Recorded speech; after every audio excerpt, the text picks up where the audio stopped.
Hello dear students, very good morning to all. This session is going to be very interesting since I am starting new unit, that is magnetic field. Dear students, here I am going to discuss another effect of electric current. Your first effect you have studied in your previous unit, that is heating effect of electric current. Here I am going to start what is magnetic effect of electric current. So many scientists have contributed towards this. Here I am only going to discuss about Wyatt-Savart contribution. Wyatt and Savart, two co-associate professors who worked out on different material in which current is carried out, that is your rectangular loop, your simple wire, and on the basis of the experimental facts they explain this particular law in the empirical form, right? तो बच्चों आज हम study करने वाले हैं आपके magnetic effect को। तो सबसे पहले मैं आपको बताऊंगा कि वायट-सावर्ट ने क्या कहा और वायट-सावर्ट लॉ को हम और किस फॉर्म में जानते हैं। कई बार बच्चों हम इसको लैपलेस फॉर्म में भी जानते हैं, कई बार हम इसको एम्पियर लॉ की फॉर्म में भी जानते हैं। तो कई बार एग्जामिनेशन में थोड़ा सा इनडायरेक्टली ये आपको पूछ लेता है, ठीक है? तो आपको ये नॉलेज होना चाहिए जो मैंने आपको अभी बताया। तो बच्चों स्टार्ट करते हैं वायट-सावर्ट लॉ। तो वायट-सावर्ट लॉ में क्या है आपके पास, वायट-सावर्ट लॉ, राइट? तो बच्चों इन्होंने क्या कहा, इन्होंने कहा कि एक कंडक्टर ले लिया, ठीक है, और कंडक्टर ए बी, और इस कंडक्टर के ऊपर हमने दो पॉइंट सेलेक्ट कर लिए, स्मॉल ए और स्मॉल बी, ठीक है। और ये जो दोनों पॉइंट हैं ये डी एल लेंथ से सेपरेटेड हैं। डी एल लेंथ का मतलब वेरी स्मॉल लेंथ। क्या है बच्चों, डी एल का मतलब क्या है, वेरी स्मॉल लेंथ। तो इस पर्टिकुलर जो सेक्शन हमने ले रखा है वायर का, इसमें हमने मान लिया कि आई करंट फ्लो हो रहा है, right? I with the constant current which flow through the wire. तो वायट ने क्या कहा कि इस पर्टिकुलर कंडक्टर के अंदर जब करंट आई फ्लो करेगा, ठीक है, जब करंट आई फ्लो करेगा तो इसके आसपास, इसके सराउंडिंग में मैग्नेटिक इफेक्ट प्रोड्यूस होंगे, राइट? इसके आसपास क्या होगा, मैग्नेटिक फील्ड जो है वो प्रोड्यूस होगी। तो बच्चों वायट-सावर्ट ने कहा कि ये डीवी स्मॉल मैग्नेटिक फील्ड है, क्योंकि मैग्नेटिक फील्ड को बच्चों बी से लिखते हैं। तो ये जो करंट एलिमेंट है ये आइडियल है, स्मॉल करंट एलिमेंट है, तो ये फील्ड प्रोड्यूस करेगा, ये भी स्मॉल करेगा। तो D V directly proportional to ideal, right? जितना करंट इस एलिमेंट से फ्लो करेगा मैग्नेटिक फील्ड डायरेक्टली प्रोपोर्शनल होगी आइडियल के, ठीक है? तो हमने यहाँ पे ऑब्जर्वेशन पॉइंट इस करंट एलिमेंट से आर दूरी पे ले लिया बेटे हमने पी पॉइंट, और इस पी पॉइंट पे हमने मैग्नेटिक फील्ड को फाइंड आउट करा। तो एक्सपेरिमेंटली ये आया कि मैग्नेटिक फील्ड इस पर्टिकुलर पी पॉइंट पे कितनी है, directly proportional to current flowing through a current element, ठीक है? ये वायट-सावर्ट लॉ की फर्स्ट ऑब्जर्वेशन थी। सेकंड ऑब्जर्वेशन क्या थी, D V directly proportional to 1/r²। और यहाँ पे एक और इम्पोर्टेंट बात निकल के आई कि directly proportional to sine theta, ठीक है?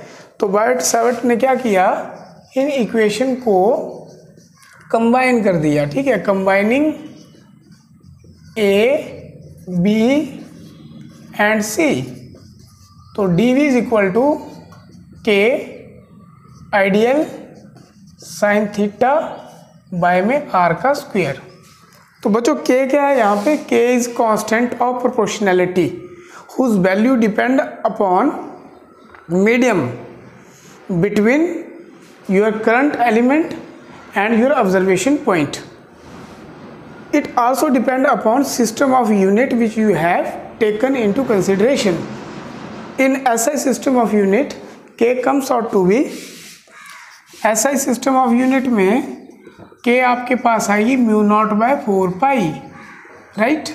तो बच्चों mu naught by 4 pi, mu naught का मतलब क्या है, magnetic permeability, permeability, right, magnetic permeability मतलब कि मीडियम कितनी परमिशन दे रहा है मैग्नेटिक फील्ड लाइंस को, ठीक है। तो इसको हम बोल देंगे म्यू नॉट मैग्नेटिक परमिएबिलिटी, और के की वैल्यू कितनी, म्यू नॉट बाय में 4 पाई।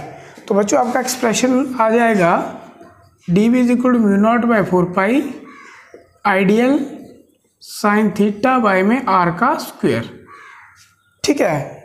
और बच्चों सीजीएस यूनिट में एक थोड़ा सा और ये समझ लो आप, सीजीएस यूनिट में के इज इक्वल टू 1, ये एब्सोल्यूट यूनिट है बेटे, इलेक्ट्रोमैग्नेटिक यूनिट, ठीक है। एक और यूनिट है आपकी गॉसियन सिस्टम में सीजीएस में, तो उसमें के की वैल्यू 1/c आपकी आती है, तो इतनी ज़्यादा वो यूज़ नहीं होती, इसलिए आप उसको स्किप कर सकते हो। तो सीजीएस सिस्टम ऑफ यूनिट में के इज इक्वल टू कितना आएगा आपके पास 1, ठीक है।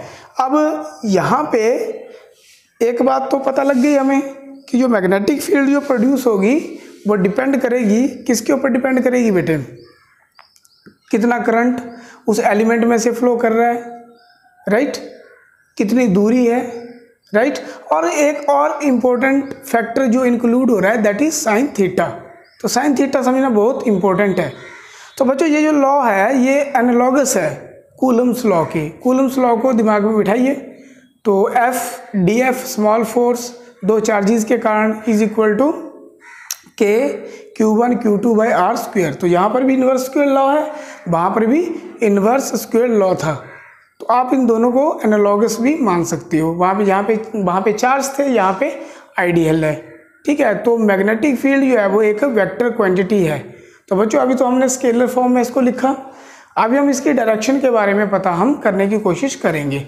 तो हमें पता है d v is equal to vector form में, राइट, लिखना चाह रहे हैं हम इसको म्यू नॉट बाय में 4 pi ideal sine theta by में r square into r cap, right, ये हम लिख सकते हैं बेटे इसको। तो अब यहाँ पे mu naught by 4 pi ideal, ठीक है, साइन थीटा, और हमारे पास क्या आ गया आर बाय में आर क्यू। तो बच्चों इसको लिख सकते हैं mu naught by 4 pi ideal cross r, right, by में आर क्यूब। तो ये बायोट-सावर्त लॉ किस फॉर्म में आ गया आपके पास, ये बायोट-सावर्त लॉ आपका वेक्टर फॉर्म में आ गया बेटे। किस फॉर्म में आ गया आपके पास, ये वेक्टर फॉर्म में। मैग्नेटिक फील्ड इंटेंसिटी की जो यूनिट है बेटे वो है टेस्ला, राइट। तो टेस्ला जो है वो मैग्नेटिक फील्ड इंटेंसिटी की यूनिट है बेटे। एक और यूनिट है, ऐसा यूनिट लिख रहा हूँ मैं, वेबर पर मीटर स्क्वायर, ठीक है बेटे। गॉस भी मैग्नेटिक फील्ड इंडक्शन की यूनिट है, और रिलेशन है टेस्ला और गॉस के बीच, 1 टेस्ला इक्वल टू 10⁻⁴ गॉस।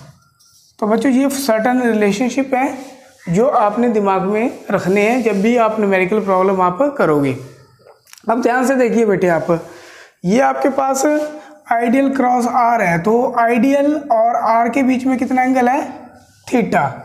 तो अब हम कंप्लीटली इसको समझ सकते हैं कि जो मैग्नेटिक फील्ड प्रोड्यूस होगी इस करंट एलिमेंट के कारण वो डायरेक्टली प्रोपोर्शनल होगी करंट एलिमेंट के। करंट एलिमेंट का मतलब क्या है, current through a very small length, current flowing through a very small length, that is current element. तो आइडियल क्रॉस आर। तो जनरली अब आपको एक बात दिमाग में आ गई होगी कि मैग्नेटिक फील्ड को हम डिफाइन करते हैं वेक्टर क्रॉस प्रोडक्ट से। तो जब भी हम डायरेक्शन निकालेंगे तो किस रूल का यूज़ करेंगे हम, क्रॉस प्रोडक्ट का, ठीक है। एक बच्चों न्यूमेरिकल करके देखते हैं, उससे हमें और ज़्यादा क्लैरिटी जो है वो आएगी, ठीक है। तो बच्चों ये जो क्वेश्चन है आपका, इसमें बोल रहा है कि ये आपके पास एक करंट एलिमेंट दे रखा है डेल्टा एक्स, और डेल्टा एक्स कितना आपके पास है 10 आई कैप, राइट, 0.10 0.1 आई कैप सेंटीमीटर। ठीक है बेटे, ये आपकी लेंथ दे रखी है करंट एलिमेंट की, और इस छोटी सी करंट एलिमेंट में आपका कितना करंट फ्लो कर रहा है बेटे, 10 एम्पियर, और ये एक्स एक्सिस के अलोंग लाई कर रही है। ओके, तो बच्चों ये बोल रहा है कि मैग्नेटिक फील्ड आप 0.5 मीटर पे बाई एक्सिस पे निकालो, क्योंकि इस करंट एलिमेंट के कारण क्या फ्लो हो रहा है बेटे, इस करंट एलिमेंट के कारण करंट फ्लो हो रहा है इसके अंदर, इसके कारण मैग्नेटिक फील्ड प्रोड्यूस हो रही है आसपास। तो हम बाई एक्सिस पे मैग्नेटिक फील्ड निकालना चाह रहे हैं। ठीक है, कि बाई एक्सिस पे 0.5 मीटर दूरी पर कितनी मैग्नेटिक फील्ड बनाएगा ये। तो बेटा इसको दो पार्ट में करेंगे हम। ठीक है, मैग्नीट्यूड फॉर्म निकाल लेंगे और फिर डायरेक्शन निकालेंगे। ठीक है, तो आप ध्यान से देखिए बच्चों, हमारे पास बायोट सावर्ट लॉ है dV is equal to μ0/4 pi ideal sine theta, right, by में कितना बेटे, r का स्क्वायर। तो बच्चों यहाँ पे आप थोड़ा सा दिमाग लगाएंगे, इसको वेक्टर फॉर्म में लिखेंगे। जब भी क्वेश्चन करोगे तो आइडियल क्रॉस r ऐसे लिखना है बेटे आपने, फिर आपको कहीं भी दिक्कत नहीं आएगी, बाय में r3। ठीक है, μ0/4 पाई की वैल्यू होती है 10⁻⁻7।